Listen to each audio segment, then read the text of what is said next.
Welcome my YouTube family. तो आज हम फिर से एक कहानी सुना रहे हैं आपको। सुशील बहुत परेशान था। उसे समझ में नहीं आ रहा था कि वो इस स्थिति से कैसे निपटे। वो अपनी माँ को बहुत चाहता था, किंतु उसकी पत्नी और बच्चे उसकी माँ से बहुत दूर रहने की कोशिश करते, क्योंकि उसकी माँ की एक आँख नहीं थी, साथ ही उनकी कमर भी आधी झुकी थी। वैसे वह अपना काम सब खुद कर लेती हैं, फिर भी वो उसकी पत्नी और बच्चों के लिए हमेशा खटकती हैं। एक दिन सुशील के बेटे के दोस्त आने वाले थे। उसने अपनी दादी से कहा, दादी, आप ऊपर के कमरे में जाओ, मेरे दोस्त आ रहे हैं। पर बेटा, मैं तो बहुत दूर बैठी हूँ। उसकी दादी ने बहुत प्यार से कहा, नहीं, आप उनके सामने मत आना, वो मुझे चिढ़ाते हैं। उसने ज़ोर से डांटते हुए कहा, क्या हुआ राहुल, क्यों चिल्ला रहे हो? सुशील की पत्नी सुनीता ने किचन से ही आवाज़ लगाई, देखो ना माँ, ये दादी यहीं इसी रूम में बैठी हैं और मेरे दोस्त आ रहे हैं। राहुल ने कहा, माँ जी, आप ऊपर चली जाओ, क्यों हम लोगों की हंसी करवाती हो? सुनीता ने बेटे का पक्ष लेते हुए कहा। बेचारी शारदा चुपचाप उठकर जीने के सहारे ऊपर जाने लगी। कमर झुकी होने के कारण उन्हें ऊपर चढ़ने में बहुत परेशानी हो रही थी। अकेले कोने वाले कमरे में जाकर बैठ गईं। सुशील बगल के कमरे से सब सुन रहा था। उसे दुख हो रहा था कि उसकी माँ को अपमानित होना पड़ रहा है, किंतु वो लाचार था। अगर वो कुछ कहता है तो पत्नी और बच्चे उसका विरोध करने लगते हैं। दूसरे उनका कहना भी सही लगता है, क्योंकि वो एक उच्च अधिकारी था। उसका सामाजिक स्तर बहुत ऊंचा था। वह चुपचाप इस तरह हर दिन अपनी माँ को अपमानित होते देखता रहता था। रात को सुशील की पत्नी ने कहा, देखो जी, अब कुछ करो। कल डीएम साहब की पत्नी आई थी। माँ जी अपनी देसी धुन में उनसे मिली। मुझे बहुत शर्म आ रही थी, बताते हुए कि ये मेरी सास हैं। मैंने कह दिया कि काम वाली की सास है, इलाज कराने आई है।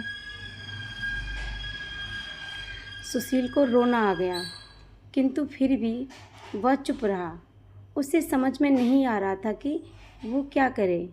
अपने बेटे की हालत को शारदा अच्छी तरह से जानती थी और बेटे को कोई कष्ट न हो, इसलिए चुप ही रहती। आखिर माँ से अपने बेटे की यह हालत देखी नहीं गई। एक दिन उसने अपने बेटे से कहा, सुशील, बहुत दिन हो गए हैं, मैं अपने गांव जाना चाहती हूँ, मुझे वहाँ पहुँचा दो। मेरा यहाँ मन नहीं लग रहा है। किंतु माँ, वहाँ तो कोई नहीं है, तुम्हारा ख्याल कौन करेगा? सुशील ने आश्चर्य से पूछा। अरे, सब गांव वाले तो हैं, और वो तुम्हारे मौसा तो उसी गांव में रहते हैं। वो बहुत अच्छे हैं, और फिर हम सारा सामान रख कर आएंगे ना। सुनीता को तो जैसे बिन मांगे ही सब मिल गया हो। हाँ बेटा, बहू सही कह रही है, शारदा ने लंबी गहरी सांस लेते हुए कहा। सुशील जानता था कि गांव में माँ का ख्याल रखने वाला कोई नहीं है, लेकिन अपनी पत्नी की जिद के कारण वह अपनी माँ को गांव छोड़ने को मजबूर हो गया। माँ को गांव छोड़कर आते वक्त उसे बहुत रोना आ रहा था तथा अपनी लाचारी पर गुस्सा भी आ रहा था, किंतु परिवार और समाज ने उसके इन मनोभावों को दबा दिया और वह सुकून सा महसूस करने लगा। कुछ दिनों के बाद उसके मामा, जो विदेश में रहते थे, आने वाले थे। जब सुशील बहुत छोटा था, उसके पिता जिंदा थे, तब वो भारत आए थे और उसके बाद वो अब भारत आने वाले थे। पूरा परिवार और आस पड़ोस बहुत खुश था। विदेश से सुशील के डॉक्टर मामा आ रहे थे। डॉक्टर राकेश ने जैसे ही घर में कदम रखा, सबने मिलकर बहुत ज़ोर से उनका स्वागत किया। क्यों सुशील, दीदी नहीं दिख रही, कहाँ हैं? राकेश ने उत्सुकतापूर्वक पूछा। जी, वो गांव में रहती हैं, यहाँ उनका मन नहीं लगा, सुनीता ने सपाट लहजे में उत्तर दिया। राकेश ने सुशील की ओर देखा तो सुशील ने अपनी आंखें झुका लीं। वो सब समझ गए। बोले, कल हम दीदी से मिलने गांव चलेंगे सब लोग। दूसरे दिन सभी लोग गांव के घर में पहुँचे। देखा कि शारदा को बहुत तेज बुखार है और वो पलंग पर बेबस और लाचार पड़ी हैं। राकेश दौड़कर शारदा के पास गए, उनके पैर छूकर रोने लगे। शारदा की ये हालत उसकी सोच से परे थी। वाह बेटा सुशील, तूने तो नाम रोशन कर दिया। अपनी माँ की ये हालत देखकर तुझे तो शर्म भी नहीं आ रही होगी। राकेश ने सुशील को डांटते हुए कहा। नहीं भैया, सुशील का कोई दोष नहीं है, मैं खुद गांव आई थी। शारदा ने अपने बेटे का बचाव किया। मुझे सब पता है दीदी, आप चुप रहो। क्यों बहू, तुम्हें अपनी सास की इस हालत को देखकर शर्म आती है? तुमको पसंद नहीं है? समाज में तुम्हें नीचा देखना पड़ता है ना। राकेश ने सुनीता की ओर व्यंग से देखा। सुनीता सुशील को देखने लगी। आज तुम जिस सामाजिक स्तर पर हो वो इन्हीं के संघर्षों की देन है। और बेटा सुशील, तुम्हें शायद मालूम न हो कि बचपन में जब तुम 2 साल के थे तब पेड़ से नीचे गिरने के कारण तुम्हारी एक आँख फूट गई थी और तुम्हारी रीढ़ की हड्डी में भी समस्या थी। तब तुम्हारी इसी बदसूरत माँ ने अपनी एक आँख और अपना वॉन मैरो तुम्हें देकर इतना सुंदर स्वरूप दिया।